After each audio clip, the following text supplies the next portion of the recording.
Syed Aslam, both spokespersons of their respective parties, BJP and JDS. You heard this just now from Pradeep Gupta. It's interesting because the Labharti is also a constituency of the BJP of Prime Minister Modi.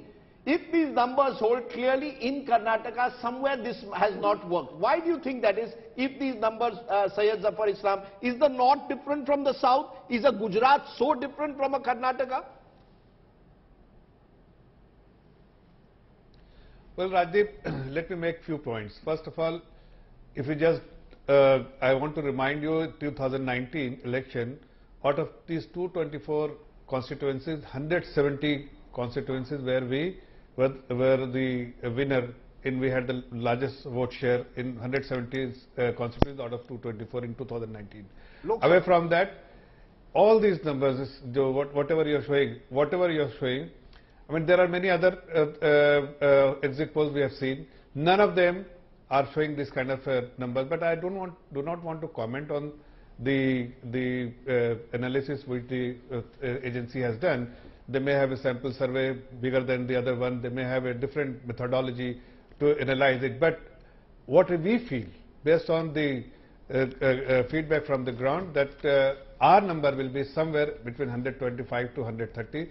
And I am not saying that I will discard all your analysis, but personally I do not buy the argument which you have, because Vokalingas, you are showing that we have got very little vote. That the fact that Vokalingas youth have completely moved from JDS and Congress to Bharatiya Janata Party, that is something which has not been captured. No one has spoken about it. But we on the ground have realized that there is a mass movement of youth from Vokalingas youth into BJP. But Mr. Islam, if you look at the age-wise vote share that has been predicted in these polls, Mr. Islam, if you look at the age-wise vote share that has been predicted, where you talk about the youth in general, 26 to 35 years age, BJP is 32%, Congress is at 44%, sir.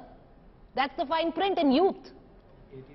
So that is what I'm saying. 25%, let me also get 18 to 25%. I have a huge... Hear me out, sir. 18 to 25% age-wise vote share, BJP 35, Congress 44%.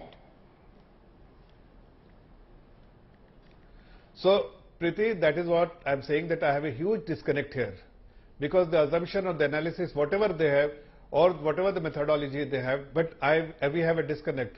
And those who are feeling very excited today, I see Rajdeep in particular, he will be terribly disappointed. No, sir, again, sir, you are my friend. This is wrong. I get excited with every poll. I am excited with politics. I am passionate about elections. Let me make my point at least. Rajiv, let me at least make my point. You have given me chance after 30 minutes. Let me just take 10-20 seconds more. See, I mean, whether you are excited or not excited, I'm not overly concerned about it, but we feel that we will definitely win this election. And if particularly you're talking 52% have voted, especially the lower strata of the society, have voted for Congress, which is actually, I do not buy, and we do not buy, as a party we do not buy, because during Congress time, none of the welfare scheme which has been, central welfare scheme, was implemented in the state of Karnataka. It is us who have introduced those welfare schemes. The number was for Pradhan Mantri Awas Yojana, 17 people only, the number had come, 17 number of 17 people have been recommended by the Kumaraswamy government.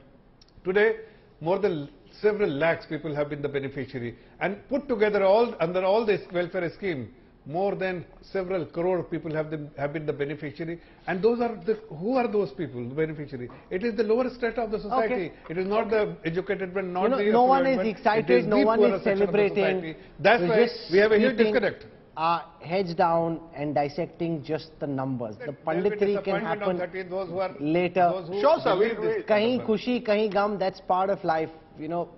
Syed Aslam, you're joining us, spokesperson JDS.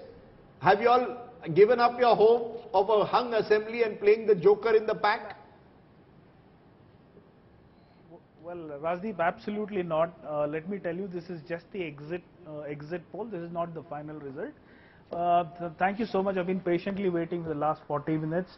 Rajdeep, please do not remove us from the fray. We are still in the fray.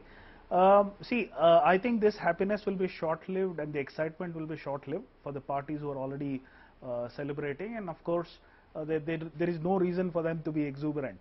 Rajdeep, let me tell you. Worried though, sir? Are you worried? Are you worried that the there was a Muslim clear- vote has?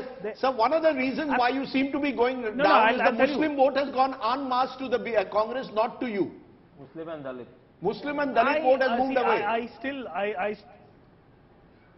still don't agree to that fact. If you see in the last elections in 2018, we had seen that about 12% of Muslim votes had come to JDS, and I'm sure with Mr. CM Ibrahim being the president for JDS, state president for JDS, and of course, there is a sentiment about the reservation which is removed recently.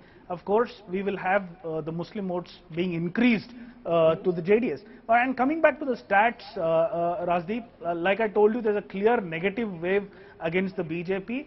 There's a wave with the anti-incumbency. They're reeling under the pressure of corruption charges, and of course the inflation and unemployment.